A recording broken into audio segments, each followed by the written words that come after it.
Welcome to Classes of Mail. Before you listen, you should know that Alan Gigax is not in any sense an official spokesman for the post office, the NALC, or anybody else. His opinions are inherently his own and should probably be disregarded. Same for his guests. Any information you hear on this podcast could be wrong and should not be relied upon for any reason. Enjoy the show.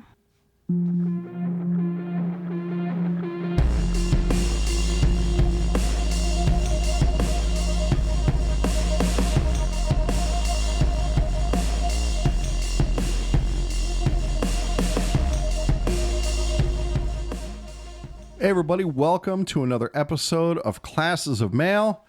My name is Alan Gigax, and I am here with Michael Brazenly. Hi everyone. And today we're going to talk about office time. We're going to get back to the primary sources on office time. We see questions all the time on Facebook. We'll get emails at classesofmail@gmail.com. Feel free to send me your questions about, hey, management wants me to handle my DPS on street time. Or finish the office in 30 minutes. Yeah, and right. Collect out the street right. in 30 All this stuff minutes. is going on, right? And so what are the office duties and what is actually supposed to be done on office time? So First of all, you cannot get disciplined for any standards in the office or the street. Right, okay? except for failure to time wasting practices Right. and demonstrated time wasting practice. Yeah, exactly. So they have to demonstrate a lack of effort. Yeah, they have to show proof of it though. Right. Okay. Yeah, in almost every case, when management is telling you you need to go faster, you need to get done by this time, they are standing on absolutely nothing, and they cannot discipline you for it because they'd have to prove that you're intentionally wasting time. Because of that, it's all just talk. Yeah, because of this, it takes how long it takes. That's So exactly when management right. tells you got to get it done in 30 minutes. Yeah, you can just ignore them. Yeah, it's meaningless. It takes how long it takes. Right. Yeah. Right. The only people who can't safely ignore management is CCAs, in the sense that their schedule is determined by management, and it does give management a tool to fuck with them. Once you make full-time regular, once you make regular, even PTF, you're pretty much bulletproof. And so anyway, we're going to talk about what actually constitutes those CCAs.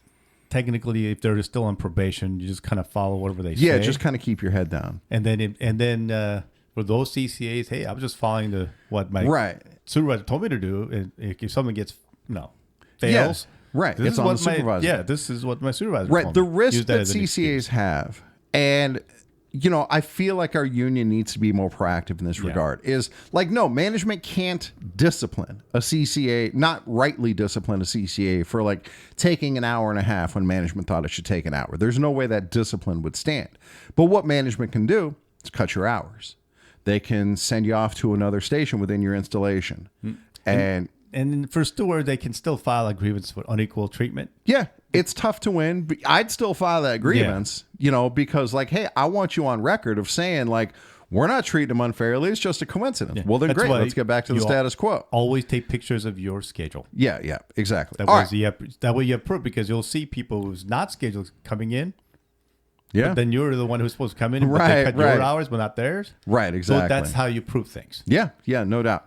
Okay, so let's get to so anyway, when there is a question about what am I supposed to do when, the answer is always in the same place, the M-41. It's not in the contract. The contract says nothing about what's office time, what's street time. It's the M-41. Yeah. The guide to delivery. Yeah, this is our city carrier rule book and how to do our job. Right. And so section 12 of the M-41 is basic carrier duties. 121 is office duties. 121.1 time allowances. 121.11 route or case all classes of mail. Exception, DPS mail would be cased only when management requires. Before we continue, for anyone, after you clock in, you actually have to do a safety check on your vehicle first. We'll get to that. I know, but is it in there? It is later. This is just an overview. When we get into section 2. I thought we were already to that point. No, when we get to section 2, it'll be a detailed breakdown of everything we're supposed to do. All right, so this is the overview. And here it says, you don't case your DPS. It says that in the M-41. So anyway, route or case all classes of mail. except for DPS, in sequence of delivery along one or more established routes. The accurate and speedy routing of mail is one of the most important duties of a carrier. You must be proficient in this task. 121.12, time standards for carrier office work represent the minimum acceptable performance standards. And so this is the 18 and 8 standard that you have to be able to case 18 letters in a minute, 8 flats in a minute, and then you pull down 70 pieces in a minute. That is the only time standard that exists in the post office. That is just a standard that you cannot get disciplined for. Right. You're still not going to be disciplined for it unless there's like demonstrated unsatisfactory effort or whatever. Okay. So that is, that's 121.1. Well, demonstration is as saying that not because management said it. Okay. They have to prove it that you're. Yeah, right. Right. Exactly. They have the burden of proof. Right. Exactly. Okay. So now we're going to move on to 121.2, case duties. 121.21, relabel cases if local management so desires as required by route adjustments and changes in delivery. This is done on office time, right? If you need to relabel, if your businesses change names, there's any number of reasons why you might have to adjust your case labels. 121.22, obtain mail and prepare it in sequence for efficient delivery by yourself or a replacement along an established route. Obviously, casing is an office duty. 121.23, prepare and separate all classes of mail to be carried by truck to relay boxes along route for subsequent delivery. So some places have like walkout routes where you don't carry your own mail to the street. You pick it up from relays. That's what this is talking about. And 121.24, check cases, vehicle, and equipment to make certain that no mail has been left behind or fallen into or behind cases, under shelves, etc. So that would be like sleepers, where like a postcard will accidentally get stuck to one of your case dividers, one of your cell dividers. All this stuff is done on office time. And then 121.3, change of address orders. 121.31, review change of address order for completeness and accuracy of old address information. 121.32, enter change of address orders on appropriate form. Yeah, so this is the white sticker that you receive from clerks. And that's what you're supposed to work on. Right, that goes on your pink card. On the pink card, yeah. Yep, exactly. Yeah. Yep, that's the 40. Why can't I think of the number of the pink card? I don't remember, but everybody knows. Everybody should know what that pink card is. Right, nobody knows it by the number. But that is 3982. Yeah, that is part of your job. Yeah. And so I've had some managers say that's not part of your job. No, it's Who part else of your would job. do it? Yeah, exactly. That is part of your job. And it's done on office time. And so, I mean, and dude, you probably have carriers at your station just like mine where you open their drawer and there's like 100 white stickers in there that never got processed. Well, that's how we're losing this office time, is by carriers not doing the things they're supposed to do. 121.33, follow local procedures for handling computerized forwarding system CFS mail. So again, that's done on office time. If you need to put something in, like a forward parcel goes into the bin, or letters and flats into the trays, all that's done on office time. All right, so that's the overview in section 1 of office duties. Now we're going to get into, I got to scroll down here, get into section 2. Here we go, office time. This is section 2 of the M-41.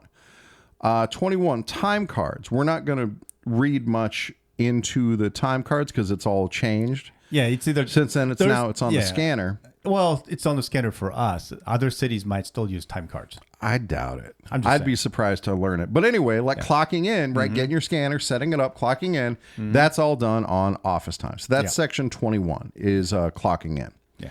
22, casing and preparing mail. 221, carrier cases. This just gives a description of the case. I'm going to skip that. This is like telling people what the case is supposed to look like. 221.2, arrangement of separations. Actually, this is kind of interesting. Yeah. I mean, it still hasn't mentioned anything about checking your vehicle. No, it hasn't. No. Because that's not street time. That's still office time. All right. So 221.2 is arrangement of separations. These are your cell dividers. I'm going to skip that. 221.3, modified carrier cases. You're going to skip that.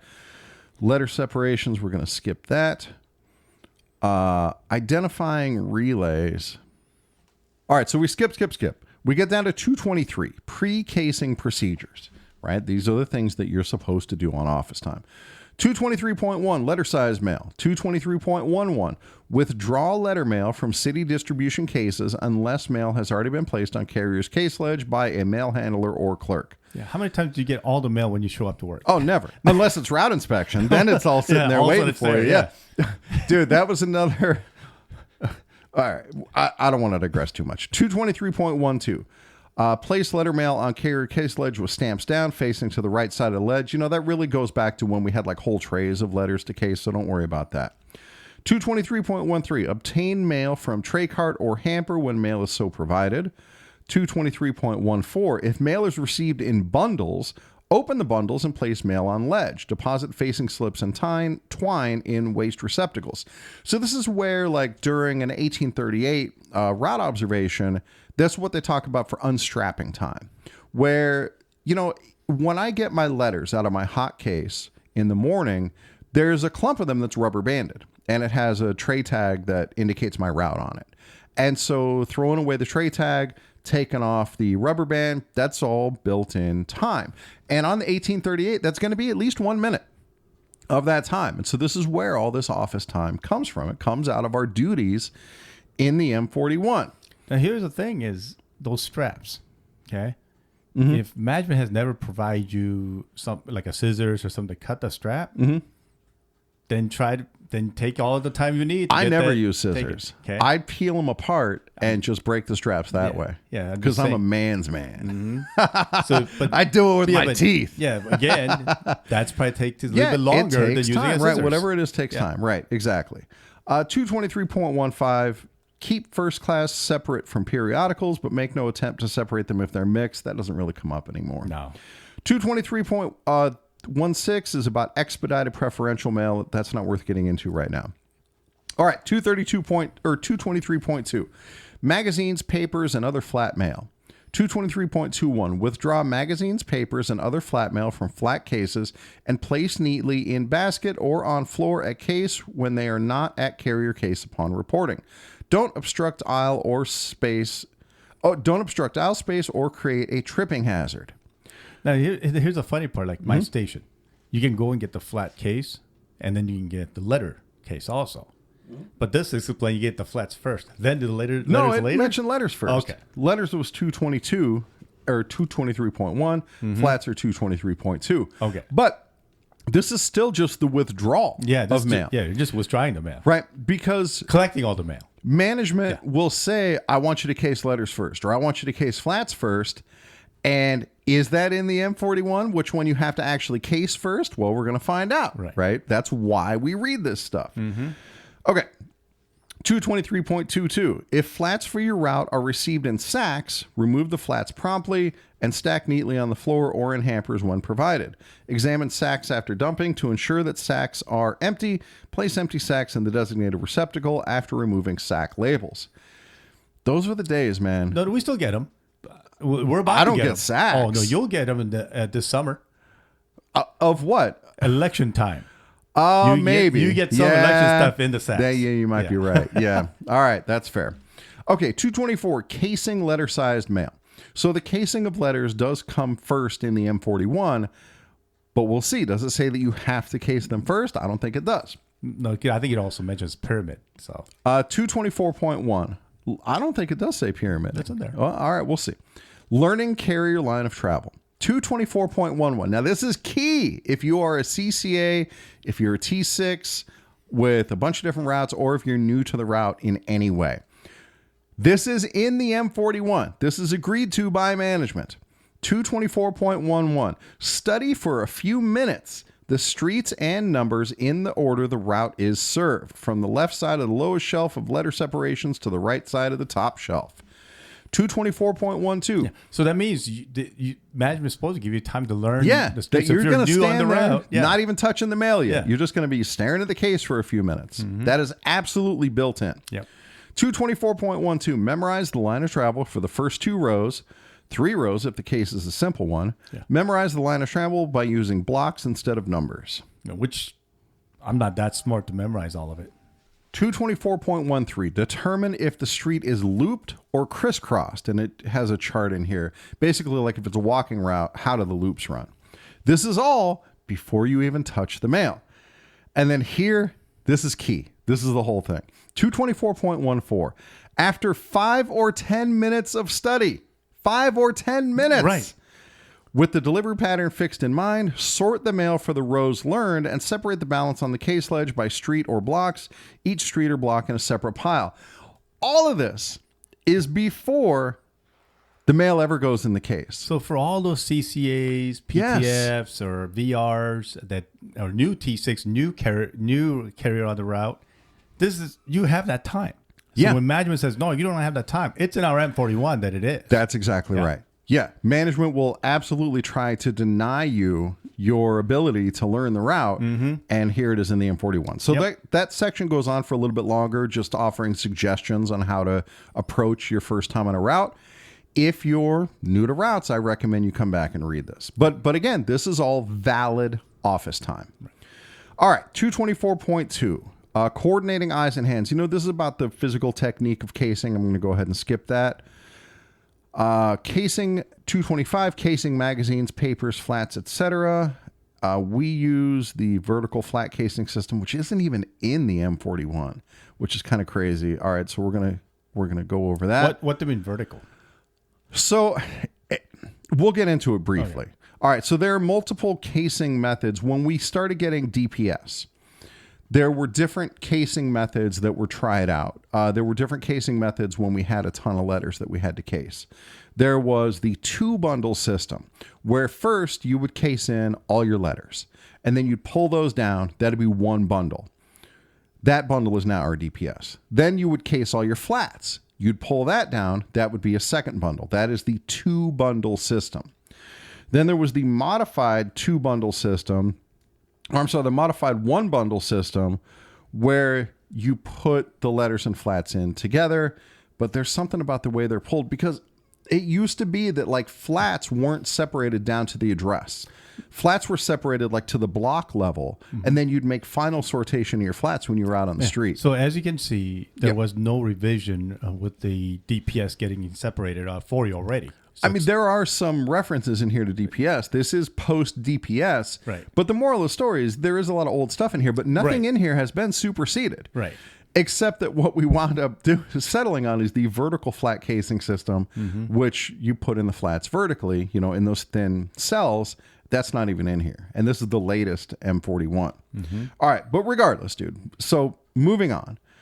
Section 23, data collection of special services mail. So special services like insured, certified, express, things like that. Data collection. Yeah. So listen to what it says. All right. 231, preparation in office. Obtain and prepare data collection device assigned to your route as established by local policy. That would be your scanner. 223.2 at delivery point. All right, so we're not going to worry about that. Because we don't do delivery point anymore. We do, but that's when you're out on the street. Yeah. So this is in here just because it's talking about... Yeah. Or delivery point sequence wouldn't do that anymore. It's not worth getting into. Yeah. All right. Except for the hot case. 24, undeliverable is addressed mail. All right, so again, this is something that you deal with while you're in the office. 241, recording address change information. 241.1, entries on PS Form 3575. 241.11, when PS Form 3575 change of address order is received, enter the following data on PS Form 3982 change of address. So this will still happen every once in a while, where the change of address card, instead of just automatically going into wherever they go, they come to you. A customer may hand one to you instead of turning it in or whatever. So when that change of address card comes to you, what you're supposed to do is take that information from the change of address card, and you're going to write it in the appropriate spaces on your pink card, on your 3982. So it says here, when you've received that change of address order, enter the following data on Form PS 3982. This is the same information that's essentially on that white sticker, but you don't have the white sticker yet. All you have is the change of address card. So you're going to put in the effective date of the change, the expiration date, if temporary, the customer's name, the customer's old address, whether it's family or individual. So all of that stuff goes on your 3982. This is all valid office time. And then you endorse the 3575 with your initials, and then you send it off to wherever it goes. At my station, they tell us to just drop it in the green mail, in the outgoing mail, I should say. All right. When a customer moves, 241.15. When a customer moves and does not leave a forwarding order, the carrier must hold the customer's mail for up to 10 days, pending receipt of a change of address. We would call this a hold for forward order. The 10-day hold. Yeah, the 10-day hold. Exception: any mail containing specific instructions from the sender printed on the envelope must be handled in accordance with this instruction. Like some might say, like a check might say return immediately if undeliverable, something like that. Right. If a change of address is not received after 10 days, the carrier must complete PS Form 3575Z to indicate the customer has moved and left no forwarding address. This is the MLNA. You have these at your station. This is part of your office duties to keep all that stuff up to date. So if you have if you deliver to an apartment complex where people are moving in and out all the time, this is a big chunk of your duties. Like, hey, these people moved out. I'm holding their mail. Now it's been 10 days. Now I got to fill out this move left no address. The held mail is bundled with the 3575 and placed in the appropriate spot. So at the end of that 10 days, bundle anymore. No, that's true. Right. Yeah. But that's the problem, right? Because at the end of that 10 days, I mean, you can just return their mail to sender unclaimed. Yeah. Or unable to forward or whatever. But, you know, again, the important thing that I care about is that this is all done on office time. Yep. So when you're out on the street, you might make a note of who moved out, but you're not doing that change of address on the street. You're doing it back at the station. Right. Just you rubber band it, bring it back to the office. Yep, that's exactly right. Do it in the office. Yep. All right. 241.2, entries on PS Form 3546. This is the changes to the forwarding order. So maybe you get new forwards in your apartment complex and there's no apartment number on them. So you're going to use this 3546 to update the change of address to include the apartment number. That is all done on office time. Next, 241.3, purpose and duration of PS Form 3982. These are the pink cards. 241.31 purpose, 241.311. PS Form 3982 provides a quick reference for carriers unfamiliar with customer removals from the route, so the mail for these customers can be withdrawn from the case or bundled for forwarding to CFS, and bundled for forwarding by the CFS. In a DPS environment, if it's in the DPS, you're going to find those forwards on the street. But in the office, you're supposed to be using these 3982s to help you check for forwards. 241.312. PS Form 3982 may be used for entering special instructions such as building vacant, temporary absence hold, etc. Temporary change of address. Enter temporary change of address in the same way, but include the dates. Hold mail held at carrier case should be verified once a week to ensure that no mail designated by the mailer is kept beyond its retention period. Such mail shall be endorsed temporarily away. All right. So again, you have vacation holds. You're supposed to be going through that once a week and just making sure all that mail is proper. All of this stuff adds to office time. So look, think about the things that we've just talked about so far. And management wants to tell you that you only have 30 minutes of office time and you better be out. We haven't even put up the fucking mail yet. Yeah. Or no, I guess that was that was in there somewhere. Yeah. But all this other stuff. But you get the safety check on your vehicle. Yeah. Then you're looking at your checking your case, maybe Right. memorizing those things. Yeah. And then now we're just Right, going dealing through with the the forwards. Yeah. Right. Unbundling, all that stuff. That right there already looks like 20 minutes or half an hour. Yeah. All right. Here's another thing you do with your 3982s. 241.32 duration. 241.321 address changes entered on PS Form 3982 are good for 18 months and should be lined out 6 months from the end of the month in which the change becomes effective. The exception is for temporary changes, which are canceled when a customer returns or at the expiration of 1 year. After the deadline, line out the expired order so the change is still legible. So that means every so often, you're going to pull those 3982s out of the left side of your case, and you're going to go through and cross out all the ones that are expired. All the old ones. That's exactly right. All right. 242.2, procedures by category. 242.1, letter type mail. 242.11, casing. 242.111, case removals to appropriate separation by size and type. Separations are COA, entry, machinable, and not. oh, this is down in the lower right or in the upper right of some cases where it says like ANK, UTF, NSN, right? That's what this stuff is. So you're going to, while you're casing, that stuff does not come to the street with you. It gets handled in the office, Yep. right? You're going to put that stuff down in the appropriate holdout. In my case, it's at the bottom right, sometimes at the top right. You're going to put it into A&K if it's appropriate. You may need to pull out your pink card and see whether there's a forward on file for that person or not. All right. CFS mail 242.12. Withdraw mail in the separations and deposit in designated location. That's done on office time, right? Even if it's near the exit door or wherever your CFS is, that's done on office time. 242.2, periodical mail. At this point, we treat them just like any other flats. I'm going to skip that. 242.3, standard mail A. 242.31, place undeliverable bulk business mail in the designated location for review prior to disposal as waste. So this is your UBUM, your undeliverable bulk business mail. That there may be a tub, I should say, at your case. That's the way we do it here. Most people's those tubs are red. Yeah. So you put that you put that mail into your UBUM tub, and then a clerk is supposed to come by and verify that mail before it gets put into the big recycling. Because you're verifying it, and then clerk verifies, right, just in case. So that means that, like, at the end of the day, if you have a whole bucket full of like undelivered ads, you know, that there were vacant or whatever, you don't just put those directly into the recycling hamper while you're out on the dock on street time. You bring that in, and that is handled on office time. It goes into the appropriate designated location so that it can be reviewed before it gets disposed of. All right. Accountable and signature mail, 242.5. 242.51, return to the accountable clerk and explain why it is undeliverable. Under no circumstances should this type of mail be obtained from or returned to the accountable clerk without establishing proper accountability.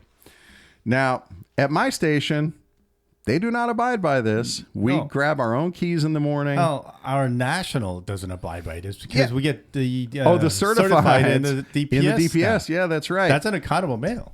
Yeah, and so if you're a steward, you should be filing a grievance on this. That there should be an accountable clerk using that as your contention. That is exactly right, because this is crystal clear. It needs to go through an accountable clerk. 242.52, exception. At the largest installations receiving a large volume of accountable and signature mail for delivery, local managers may allow carriers to mark up this mail if accountable clerks are unable to expedite rehandling of the pieces in clearing carriers of proper responsibility. So what this says, I didn't even know this. This is why it's important for everybody to review this stuff. Like if I have a certified letter that's attempted not known, I'm not supposed to write attempted not known on it. I'm supposed to give it to the accountable clerk and tell them it was attempted not known. And then the accountable clerk deals with that. Dude, has to verify it. Has to verify it. Yeah. Dude. That doesn't happen anymore either. No, that should be a grievance. That should be a national level grievance because it's happening everywhere. And that should be more time for clerks. Yeah, it should. That should be a grievance for them too. Yeah, because they keep losing clerks because they say they don't have enough time to do stuff. Right.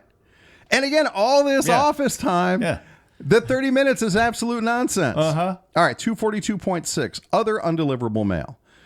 242.61, when customer has moved and left no forwarding instructions, hold mail for 10 days, except for treasury checks, which are handled in accordance with instructions on the piece. Do not endorse. If the change order is not received by the expiration date, complete a PS Form 3575Z and place that in the appropriate separation of the CFS mail. Do not endorse. 242.62, other types of undeliverable mail include A, occupant mail, address correction requested, return postage guaranteed, or forwarding and return postage guaranteed, only addressed to vacant buildings.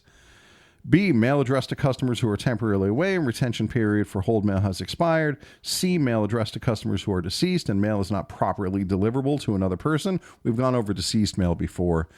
We deliver deceased mail. It's not our job to say, oh, this person's dead, I'm returning their mail. We deliver that mail, and then it's up to the next of kin, whoever it can be delivered to decide what's going to be done with it. They may return it. A D, mail which is refused, and E, mail for which there was no mail receptacle. Manually endorse this category of mail is provided by current regulations. As far as I know, current regulations these are all bundled endorsements at this point, where we just have a tray that's labeled for each thing, and we just drop it in the tray and it all gets endorsed.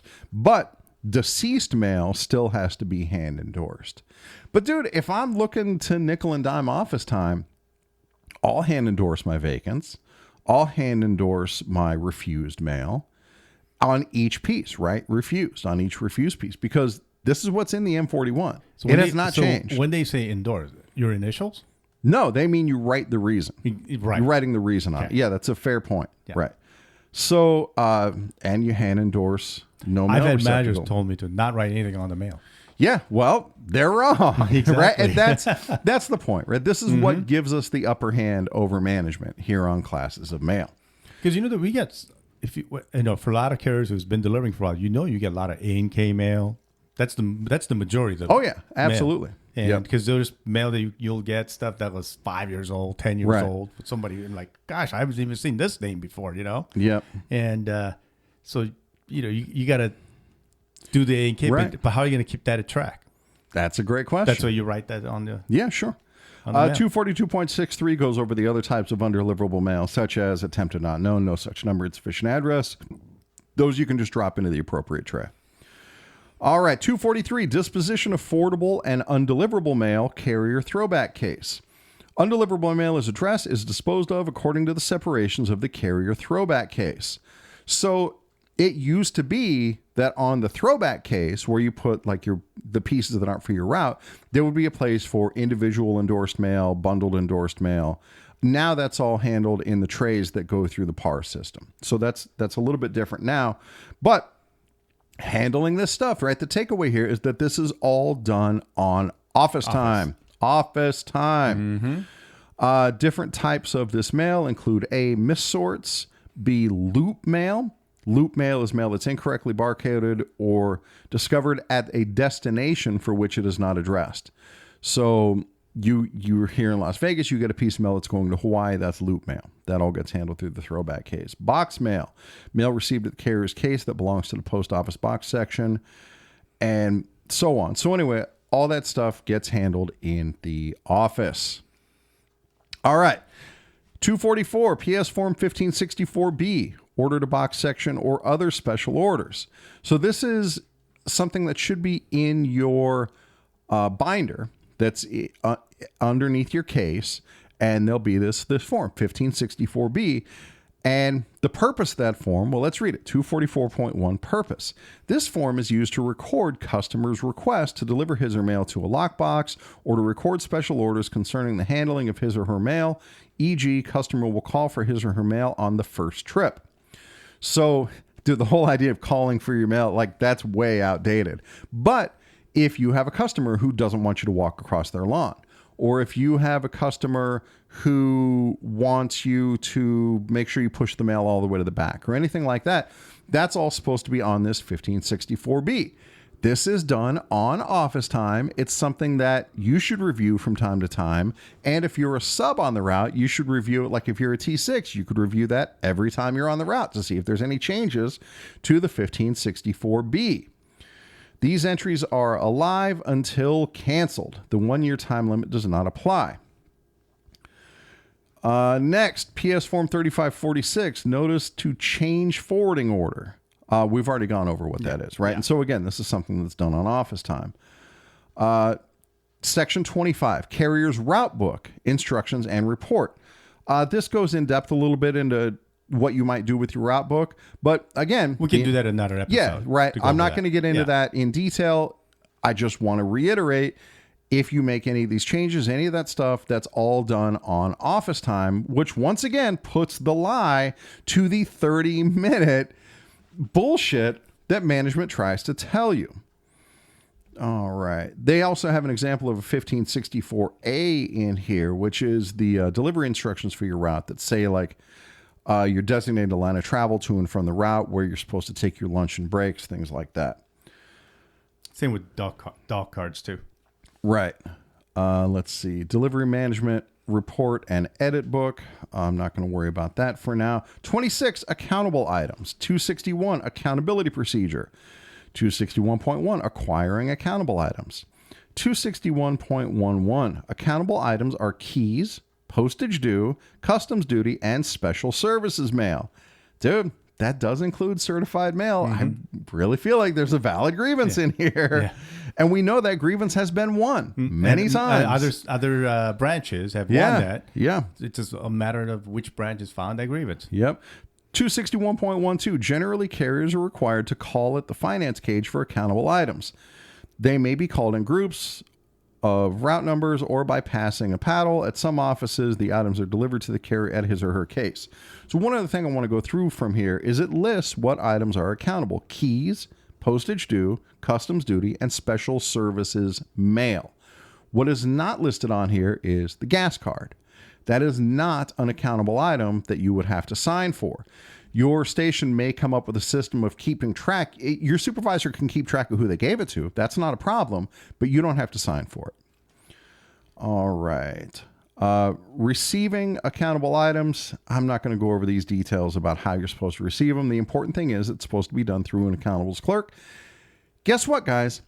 Using an accountable clerk takes a little bit longer than just going and grab your keys yourself. So I won a grievance on this before because management was doing the clerk work. This is an easy grievance. Keys. Yeah. And I've won this grievance many, many, many times. Okay. And to a point where I won it at the arbitration level. So they had to actually do that for the whole installation, which was pretty nice. And but then now we're back to management doing clerks handing out keys again. Yep. It just repeated cycle. So when you get these accountable items, this is what you're supposed to do. 261.241. Check name and address on each article to determine if it is for an addressee who has moved or lives on another route. If addressee has moved, supply the new address. If for another route, return article to clerk. All of this stuff takes time, and it's all done in the office. Yeah, so the clerks are supposed to write down the items that you're taking, like express mail, certified mail. They're supposed to write that down. Yeah, exactly. Right? And then when you come back, and then you sign that you received it. You received it, and then when you come back, they have to sign that back in. Right. Has that been happening at your station? Because it's not happening at my station. Bit. Yeah. Not even a little bit. So they're cutting corners, but again, Postal said the accountability is important, but yet they're not doing any of it. Dude, I remember one of the first times I helped another carrier who I did not know through classes of mail deal with a discipline issue. And the carrier was being disciplined for losing the arrow key. And one of the big defenses is that management is not careful with the arrow keys, right? We're talking about disparate treatment because they don't sign them in, they don't sign them out. There is no chain of custody. And that's a problem. That's a problem for management. And all this stuff is supposed to be done. And then, see, here's another thing too. If you have to sign out for express, certified, signature requires, and so forth. Let's say you got 5 of those items, and then the clerk has to write them all down. Right. Does it sound like that's going to take more time? Dude, of course. Okay. All right. 262. PS Form 3849 for registered, certified, Priority Mail Express, insured, and other special services mail. 262.1. Use PS Form 3849 for each accountable piece and numbered insured parcel or other special services item. Usually prepare 3849 as you make delivery. However, enter the address in the delivery section on the barcoded side of the form for identification in the office at the time articles are issued. You mean you're supposed to fill out 3849? Yeah. For your accountable items? Yeah, including certified letters in the office. I don't think I've seen any carriers do that. Well, but it's in the M-41. It's in the M-41. This is the current M-41. This has not changed, which also means when management tells you that you're not supposed to handle your parcels at all, well, how are you supposed to know if you have special services on these parcels if you don't look at them? Yep. This is done in the office. Yep. 262.2, place PS Form 3849 in proper separation case as a marker. So this is done before you pull down because it needs to be slotted in with the rest of your mail. Put registered articles in the pocket of the satchel. Do not place registers in carrier case with other mail or in relays. Place insured parcels loose in the satchel or in the relay sack. Do not tape PS Form 3849 to mail items. Dude. You know what's funny is when I was CCA, which is now more than 10 years ago now. Yeah. There were some carriers that was filling out 3849. Yeah, I remember you made it easy for me to remember. I'm like, oh, there's a signature required. Sweet. That's right. You're a lot less likely to miss something that way. All right, we skip down now to Section 28, Carrier Auxiliary Control, the 3996. Prepare PS Form 3996, Carrier Auxiliary Control as follows. So again, this is done on office time. All of these things, look, we're 40 minutes into this episode. All this stuff is done on office time. Management's full of shit. Yep. All right. And you guys already know how to fill out a 3996. If you don't, the instructions are already on there. The M-41 is basically it's on the back. A reprinting of what's on the back of the 3849. Yeah. One thing that I do want to point out here is item K. Under estimated work, the carrier must enter the estimated hours and minutes of the amount of assistance being requested.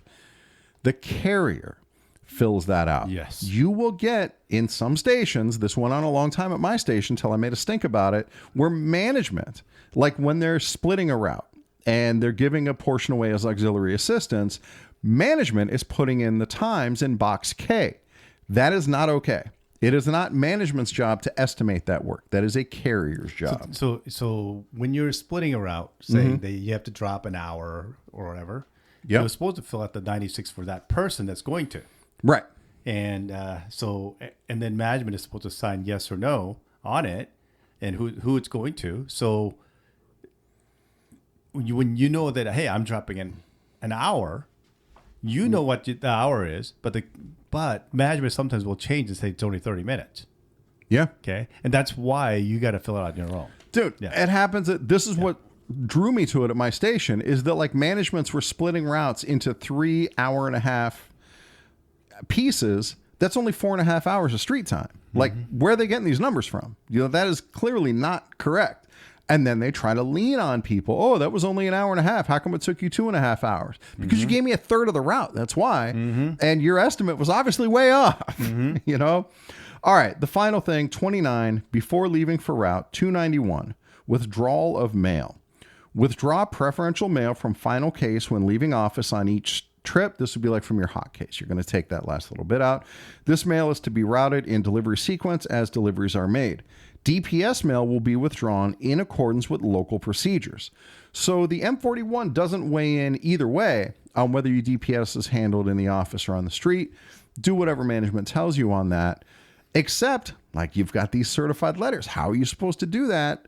When they're on the street, like I don't like the word saying. Imagine what if you got DPS inside in the office? That's a good question, Brad. I am still in the office, right, dealing with this. So it's not street time because it's in the office. Yeah, and we'll also get very often instructions from management like, "Hey, the DPS is all messed up. You need to go and make sure that all the DPS is for your route before we leave for the street." And there's more that's not in the M-41. Okay, because this thing is new. Some stations like mine has a sorting machine. Oh, sure. And our hampers get the parcels and the spurs all in the hamper. Right. Not separated. Yeah. Okay. Right. And so management will go and tell you, oh, you got to take the parcels out of the hamper outside on the street. Right. And then bring them inside his office. Or they'll say, if you touch the parcels, that's a street time. Right. Even though you still have to collect spurs. Okay? Right. But in reality, whose job is that to split that?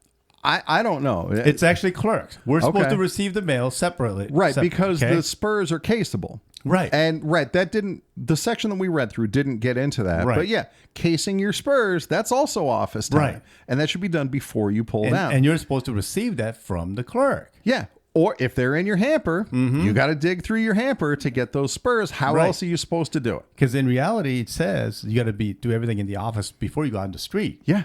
So that means you got to collect all the spurs out of that hamper. Yeah. And while you're digging through the hamper, you're looking for special services on top of that. So those people who's got a sorting machine at your station, that's what you're supposed to minimize of one trip to the street. You're not supposed to go to the street, come back to the office, and do all that stuff. No, you're supposed to try to minimize it as short as one in the office and then one in the street. Right. Okay. There's nonsense going back and forth. It's just stupid. You'll have some managers who try to do that, but for most of you guys, just follow instruction because when they tell you to do that, that's going to take way more time. Yeah, I agree.